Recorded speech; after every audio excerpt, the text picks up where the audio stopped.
Welcome. I'm Connor Beaton, and this is the Man Talk Show, training for men and answers for women. Now, on today's show, we're going to talk about why some women are scared to be led by a man. This is probably going to be a controversial topic.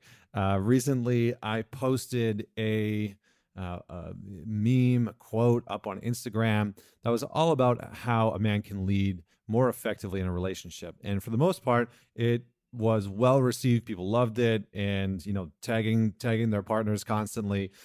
But I noticed that for some women, this was a big threat, and this was something that was met with a little bit of hostility, and they didn't like it.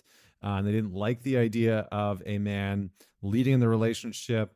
So I just wanted to clarify a few things and then give some context for both men and women why some women are scared to be led by a man. Okay. And if you want, I can do a separate podcast on why some men struggle to be led by a woman in a relationship and struggle to allow a woman to lead in the relationship.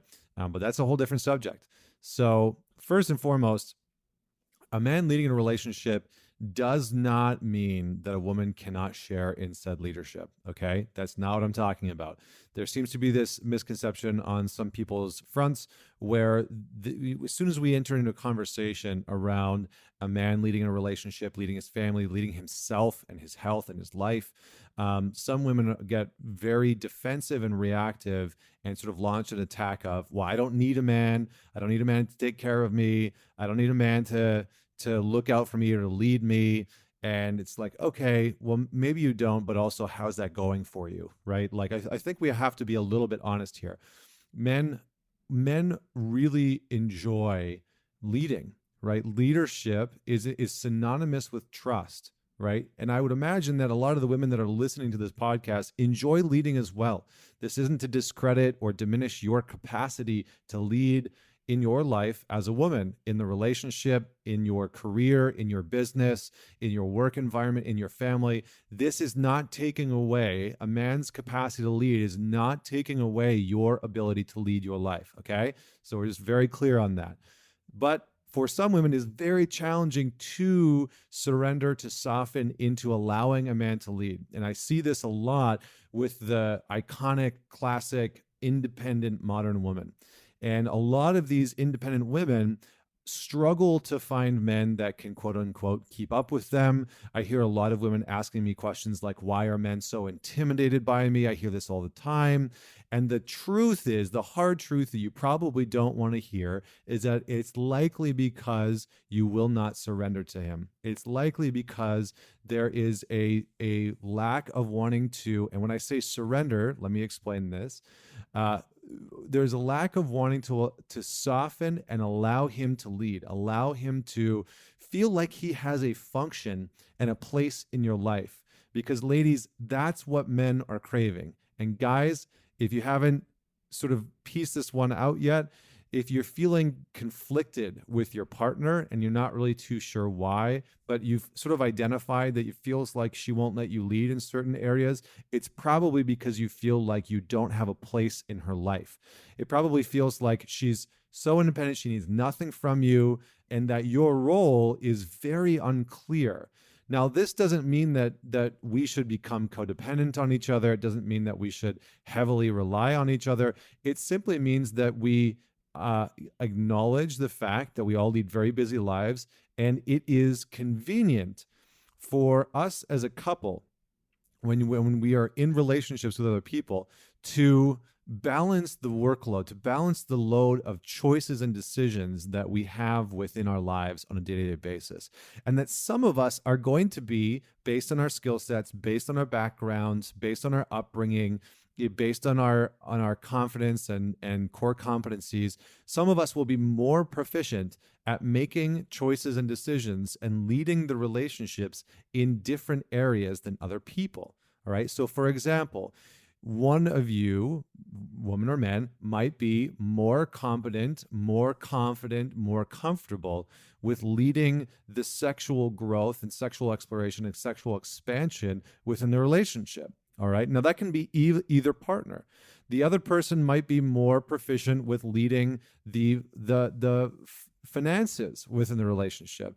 Another example is that you might be more proficient with leading the health and wellness of the relationship and the family. All right. So there is a benefit to us sharing in the leadership of the relationship. This isn't an archaic form of, we're going to go back to this old school way of doing a relationship where the man makes all the decisions and the woman just goes along with it. That's not what this is about. All right. So let's dig in. Why are some women scared of being led by a man? The first one is that it feels, like we were talking about before, like it's a threat to their sense of independence. And this is a very real thing because for a lot of modern women, they have built incredible careers, amazing businesses, they've built great lives for themselves, and then they get into a relationship with a man who wants to be able to contribute to their life, wants to be able to support them, wants to be able to help in making some of the decisions to make her life a little easier, a little less stressful, to feel like they are a team, a unit making decisions together.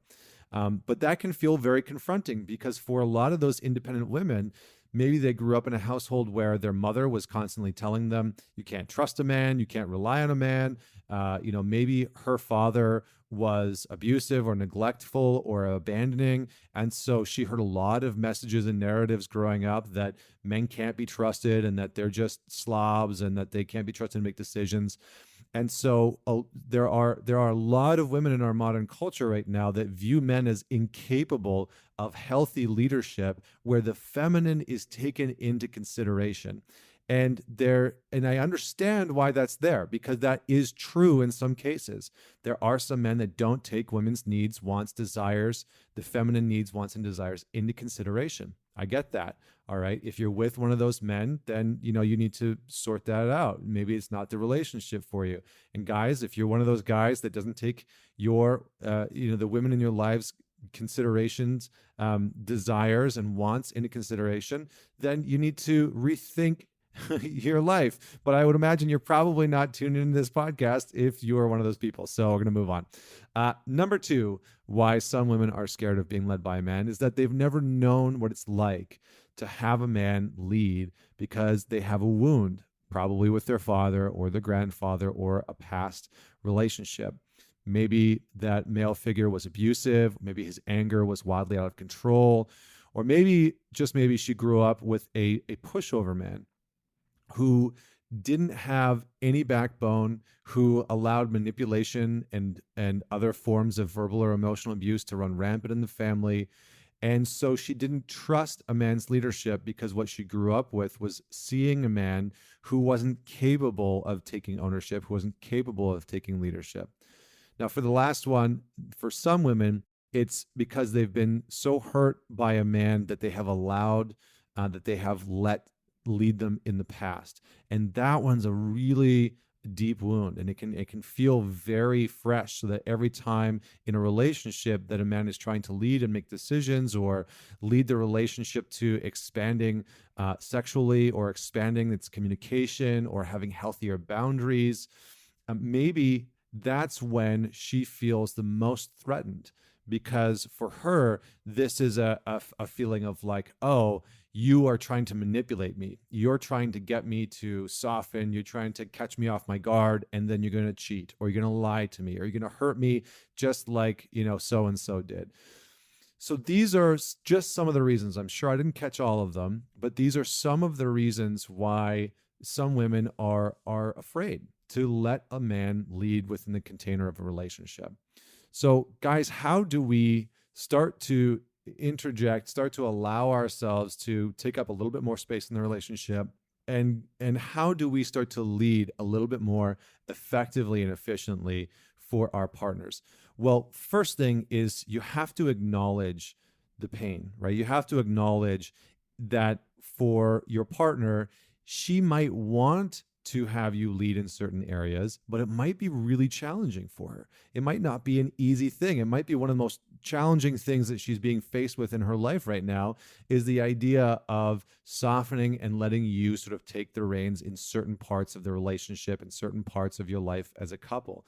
And so that can be very confronting for her to trust you. So acknowledge that it's confronting, acknowledge that maybe there's wound, a wound there and a pain from the past, whether it's a past partner or a father or a brother, whoever it is, and take the time to really hear what's happened for her in her past. Understand why it's complex. Understand her hurt. Understand what she's feeling. Understand why it feels threatening for you to step into that space.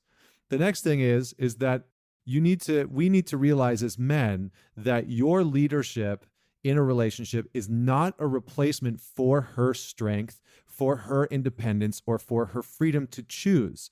She still maintains all of that on her own. So what I see a lot of men struggling with is that they start to lead in the relationship, and then they kind of get hot-headed or frustrated because they have all of a sudden this expectation that their partner should just surrender entirely, and that everything will be okay. That's not it, right? She is going to want to maintain her independence. She's going to want to maintain her strengths, and she's still going to want to contribute to the relationship, to your life, to every single part of your relationship.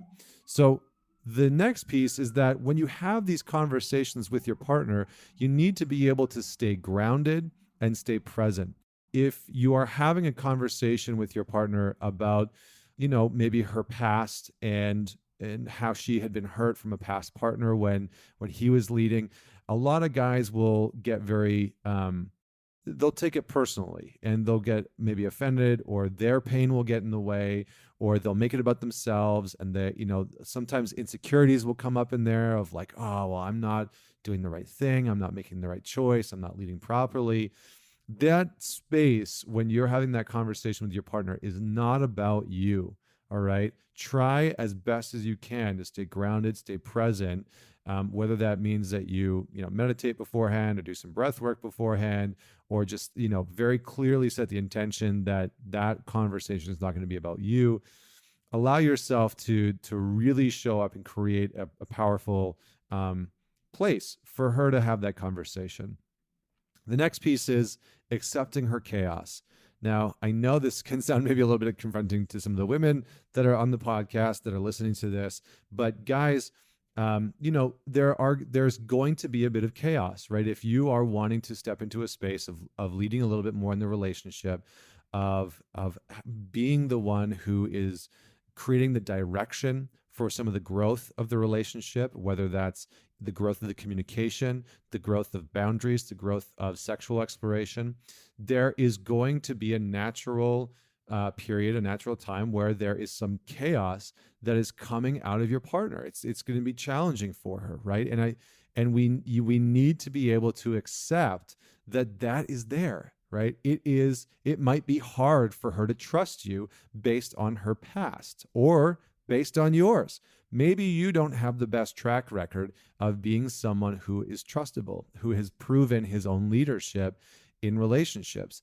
And this is the important part. It's remembering that leadership and trust go hand in hand.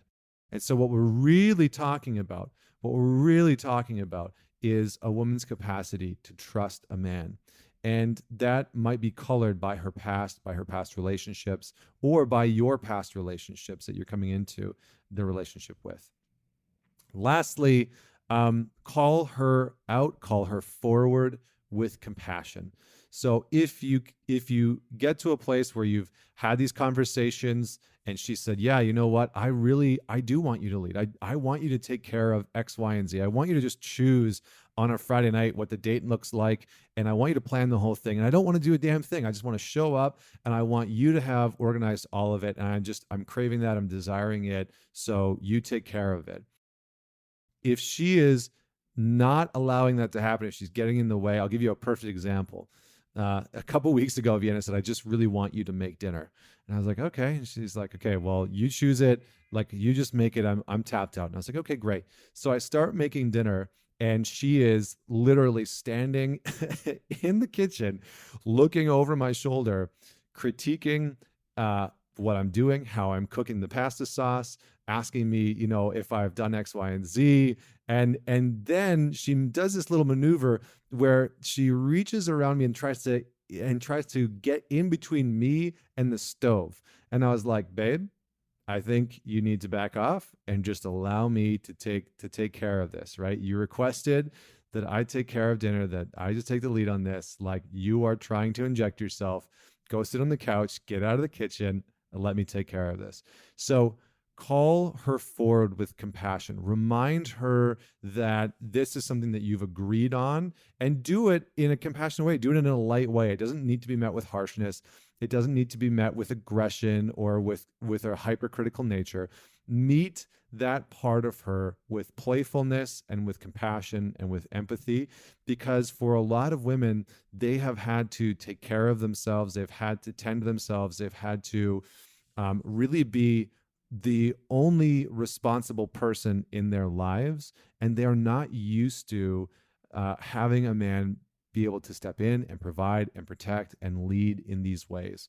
And so when there is that conflict and you can see that she is struggling to maybe soften and allow you to take care of what you've both agreed on, then call her forward compassionately and remind her of your agreement.